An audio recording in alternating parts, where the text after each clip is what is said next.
Sophie Cunningham gets hit with the foul in the head. They turn into flagrant 2. Girl's kicked out. I don't know what the girl's name is. Donji, whoever she is. Then the coach at the time comes out and says, I don't think she was doing it on purpose. The coach says that. And can you go back so I can say the girl's name properly? I don't want to screw it up because I know, no, go to the second X video you had. Right, what is the name? Dejanay Carrington. And this is the Dejanay. Go back a little bit to show the previous goal. Stop scrolling right now. We have a full-blown, catastrophic mutiny happening live on national television, and the WNBA league office is in an absolute cold sweat panic, trying to scrub this footage from the internet. Do not click away, because what you are about to hear is the single most disgusting, franchise-destroying betrayal in the entire history of professional sports. We are no longer just talking about missed calls or locker room drama.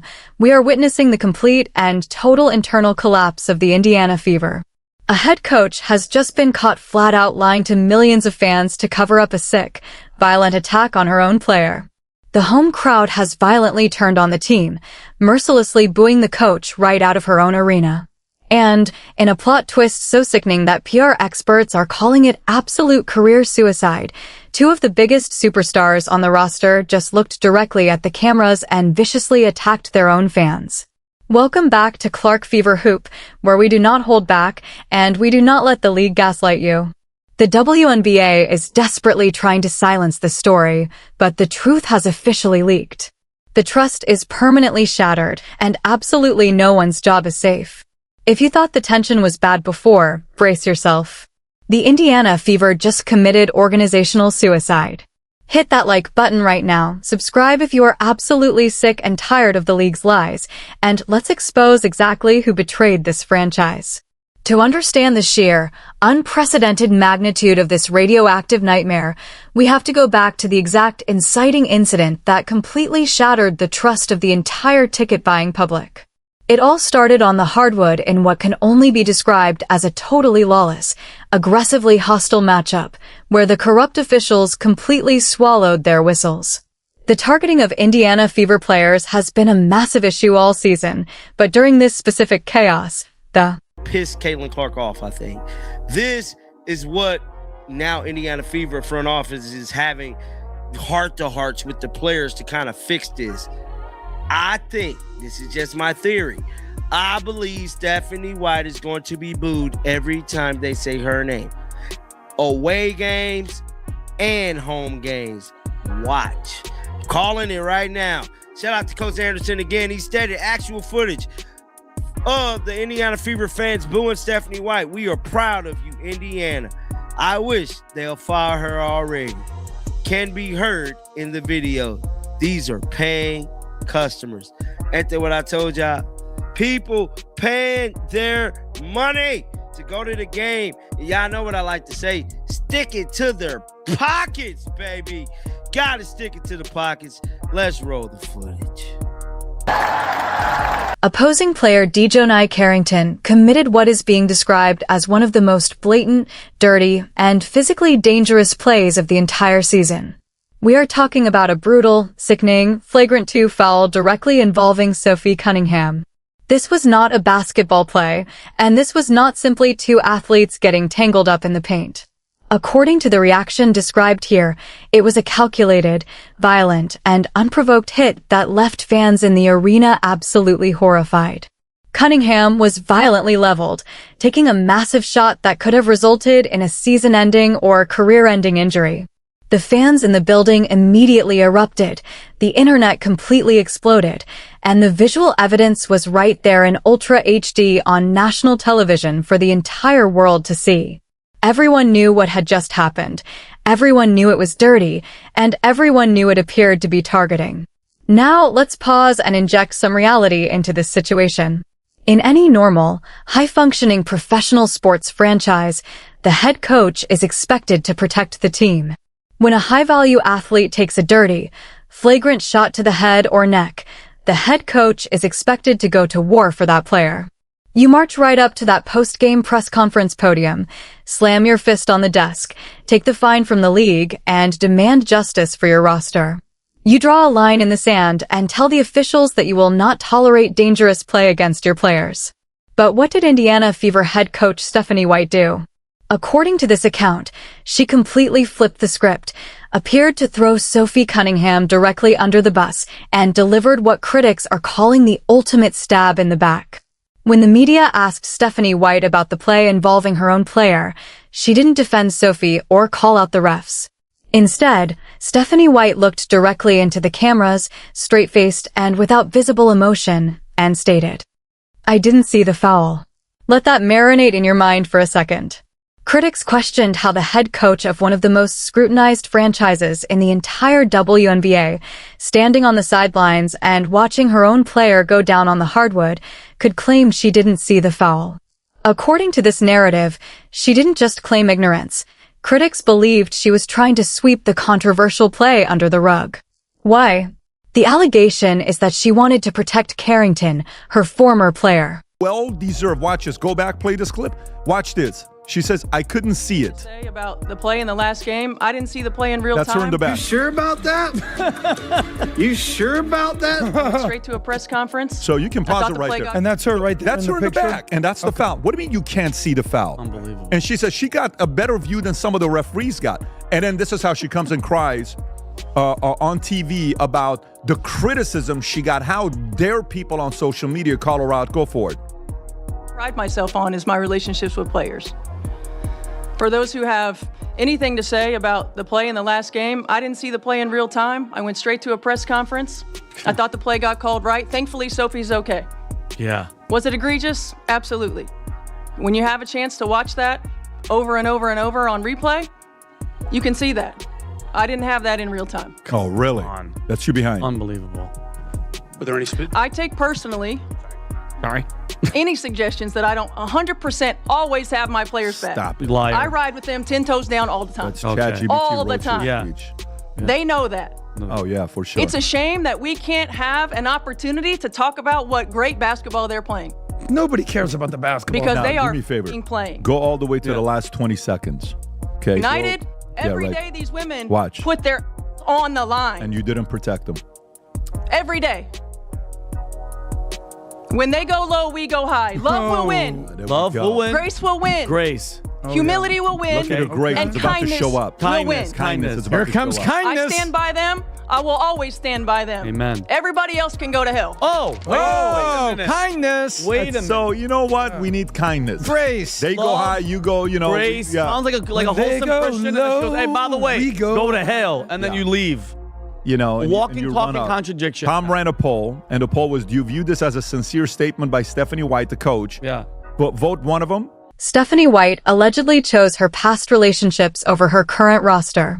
According to this narrative, Sophie Cunningham was completely and utterly abandoned by the one person whose job it was to protect her. Critics viewed it as a failure of leadership so massive that it instantly damaged the locker room culture.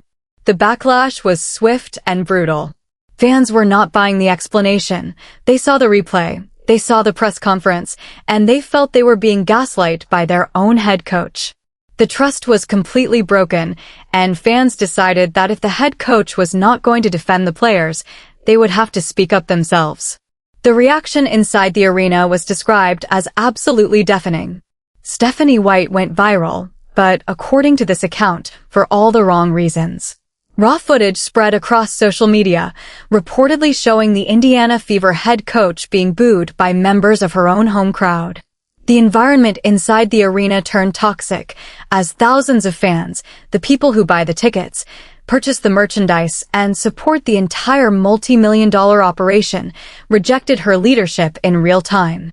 The boos echoed through the rafters, creating a massive and unavoidable public humiliation. Fans were holding up signs, screaming from the stands, pointing directly toward the bench, and demanding that Stephanie White be fired. The ticket-buying public had reached its breaking point, staging what this narrative describes as a mutiny against the team's leadership and fighting for what they believed was the integrity of the franchise. But just when it seemed the situation could not possibly sink any deeper into this radioactive, apocalyptic mess, another major twist happened. With the head coach isolated and fans staging a massive protest, many expected the star players to step up, take control of the narrative, and unite the fan base. you might expect the veterans to calm the waters and stand beside the supporters who fill the seats. Instead, according to this account, Aaliyah Boston and Kelsey Mitchell stepped up to the microphone and delivered comments that further intensified the controversy. White. Now the fans have turned heel against Stephanie. This should not come as no surprise. Anytime you see a coach throwing their players under the bus, you're not going to be taken in well with that particular fan base. And this is exactly what Stephanie White is currently experiencing during this last little stretch of the Indiana Fever 2026 season. And I'm sticking to what I said, man. I do not believe Stephanie will coach this team next year. I think they're going to be forced to fire her. See, the people got power. See, a lot of fans don't understand the power that they have. We have all of the power. If you stop watching the games, stop going to the games, they are forced to make a change. And I truly believe that change is coming very, very soon. Hell, if people boycott the games and quit going, she might get fired this year. I'm telling you what I know. This is big business, and Stephanie White is bad for business. And if you're an owner of any business, you don't want anybody that's employed by your company messing up your pockets, because it hurts the bag, bro.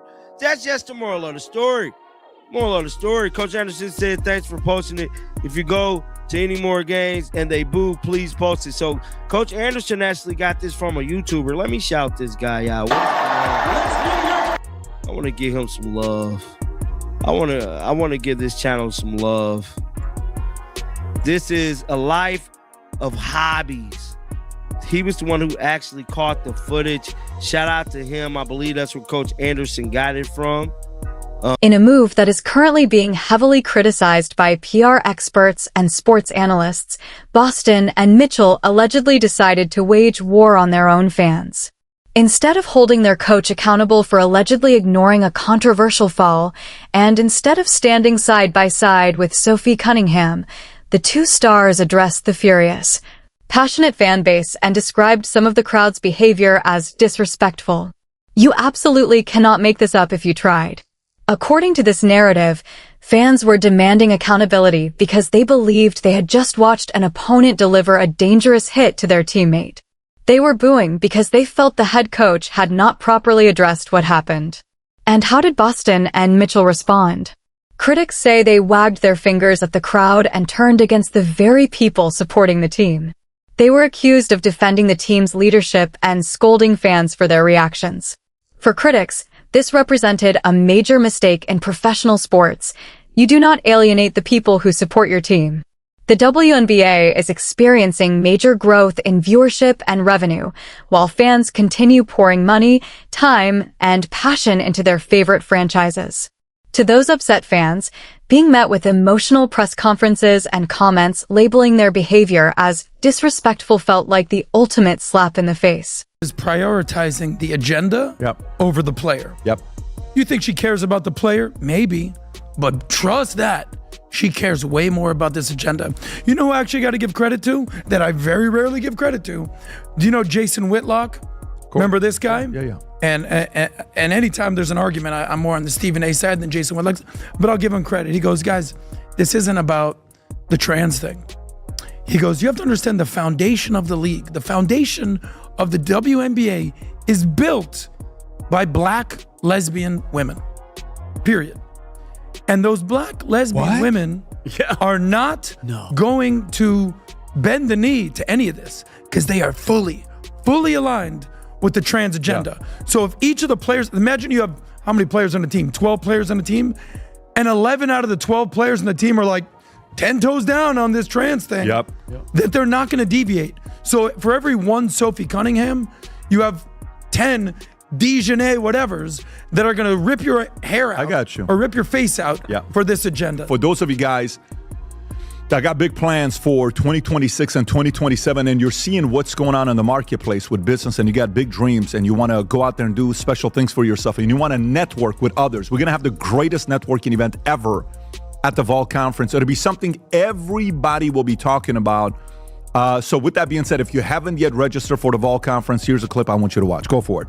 Successful business people speak a language others don't. It's like when I lived in Germany at age 10 and a month later I'm speaking German because I immersed myself in a community of Germans. I speak that language. The same applies for business. So studies have shown that 65% of people that immerse themselves in a new language completely feel like a different person on the other side. So what does it mean?